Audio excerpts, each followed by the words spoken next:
Hi guys, welcome to my hip thrust tutorial. The hip thrust holds great benefits in growing your glutes. It's one of the few ways in which we can really put some load through the motion of hip extension, okay, which is one of the primary functions of the glutes.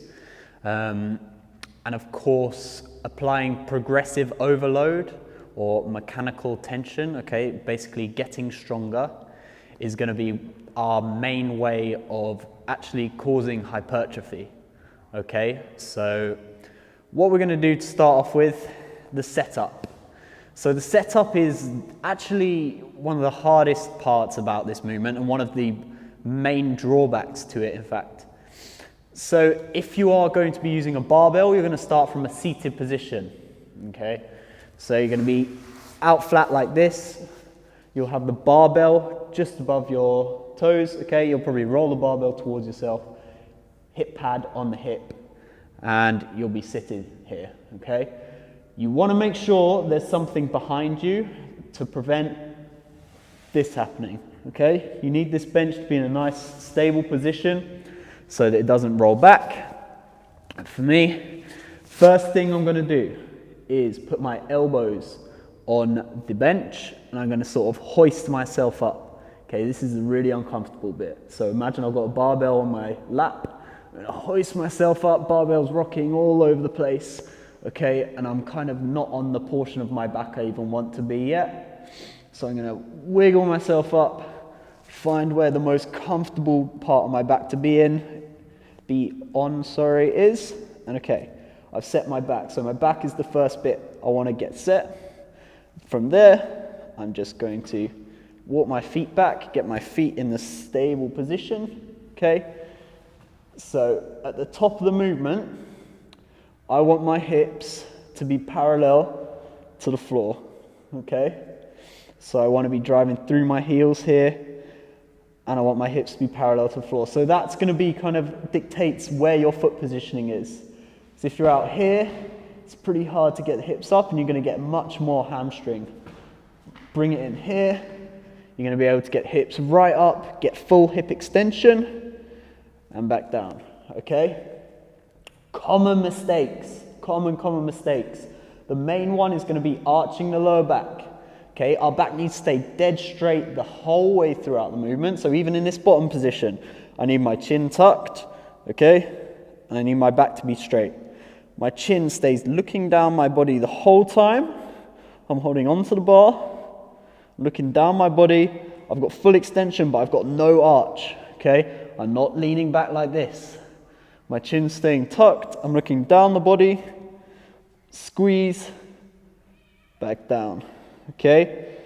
In terms of tempo, we're looking at anything that means you're using the target muscle.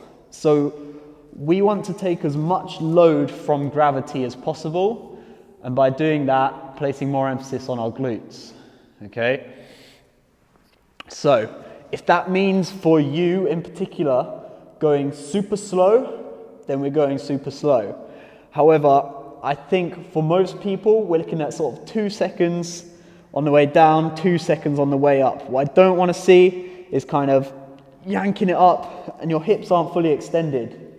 This is another common issue. People go up, they get a little contraction in the glutes, but we're not fully extended. It's like doing half a bicep curl, okay? We've all got to get right the way up there, really squeeze, and down, okay?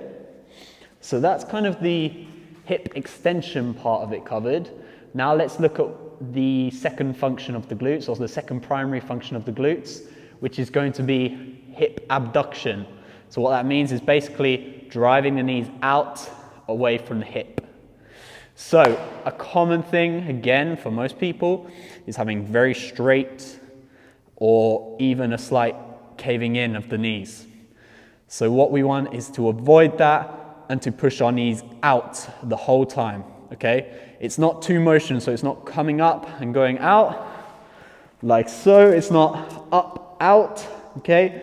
It's out the whole way, up. And it doesn't need to be excessive. It doesn't need to be right out here.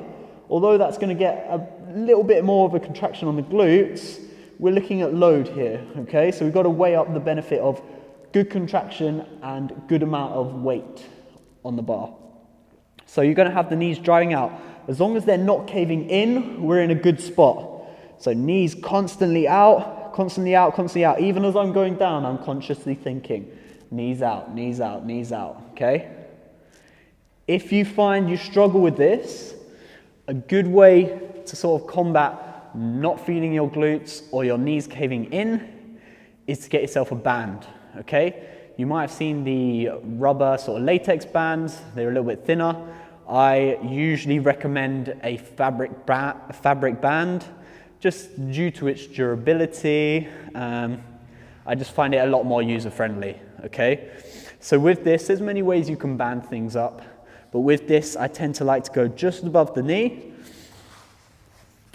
Sort of step through.